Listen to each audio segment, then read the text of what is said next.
Are you and President Trump friends?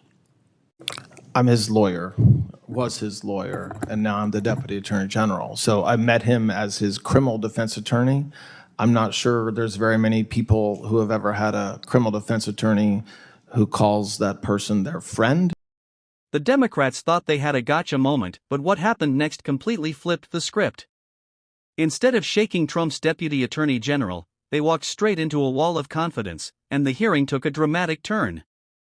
Today's showdown exposed exactly how these hearings can backfire. One senator tried to score points by throwing personal attacks instead of focusing on facts. Questions about President Trump, Kash Patel, and even wild accusations about vacations and drinking were fired off in rapid succession. But Trump's Deputy Attorney General didn't flinch. He shut down the attacks, calling one question extraordinarily obnoxious before making it crystal clear that he has full confidence in FBI Director Kash Patel and the job he's doing. Then the hearing shifted to the Epstein investigation. How long do you intend to put up with that Kash Patel character? Are you good with his airplane jaunts? Are you confident he's not drinking on the job? Are you sure none of his travel is a pretext for vacation activities like snorkeling, Olympics, and visiting girlfriends? Are you sure he knows what he's doing? Do you vouch for him? Are you willing to look at whether he lied to this committee? That's an extraordinarily obnoxious question, Senator, and I have full faith in Director Patel and the work that he's doing every day. Great, you get to own that.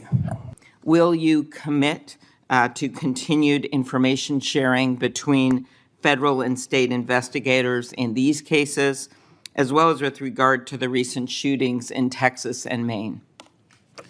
I expect that these investigations should be run as every investigation of similar kinds, and so that necessarily includes working with state and locals in the appropriate way. I think that the definition of full cooperation can be disputed, but I very much expect that whether it's the Inspector General or the U.S. Attorney's Office or the FBI or who's ever on the federal side of the investigation, where appropriate to work with state and locals. I think a lot of the news reporting that you referenced is actually not accurate with what has been happening since the unfortunate events several months ago. Well, you're dancing on the head of a pin here. I'm not dancing on any pin You at have all. these survivors who have the courage to come before this committee, have the courage to tell their terrible stories, how they were exploited. Don't you think it's important that we have a prompt response by our government to these survivors? Absolutely. And there will be a prompt response. My heart breaks for every survivor, every victim of Mr. Epstein, absolutely. And I would love to prosecute anybody that did any harm to these victims. Will you meet with them within the next 30 days? The last time I asked a question, you can say yes or no. I can keep on answering it the same way. I can meet with them. My staff will meet with them. We have a staff member here today who specializes. If you can meet with them, will you meet with them?